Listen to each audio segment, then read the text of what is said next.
अहमदनगर जिल्ह्यातील श्रीगोंदा तालुक्यातील चवर सांगवी येथे अवैध वाळू उपसावर कारवाई करण्यासाठी गेलेल्या महसूल पथकावर वाळू तस्करांनी हल्ला केला होता।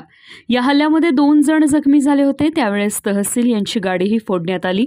पोलिसांना फोन करूनही पोलीस वेळेवर आले नाही। घटना घडल्यावर 1.5 तासांनी पोलीस घटनास्थळी दाखल झाले। त्यामुळे वाळू तस्करांनी पथकावर हल्ला करून वाहनं पळून गेली होती। या प्रकरणी श्रीगोंदा पोलीस ठाण्यामध्ये फिर्याद दाखल करण्यात आली आहे। मात्र पोलिसांनी अद्यापही आरोपींना अटक केली नाही। यामुळे संतप्त झालेल्या तलाठी संघटनांनी काम बंद आंदोलन पुकारलं आहे।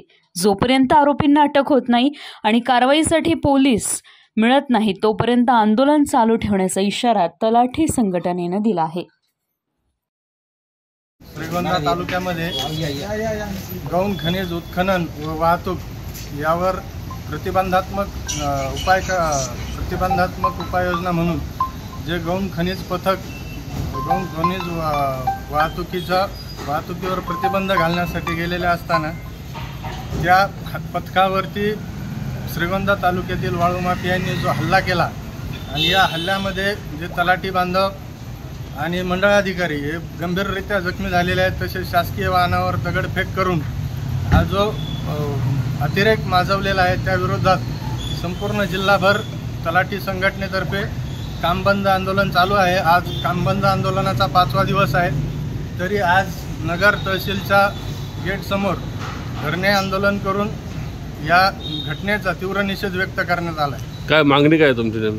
आमची मागणी अशी आहे की ज्या पथकावरती हल्ला केलेला आहे त्या हल्लेखोरांना तात्काळ अटक करून त्यांच्यावर कडक कारवाई करण्यात यावी।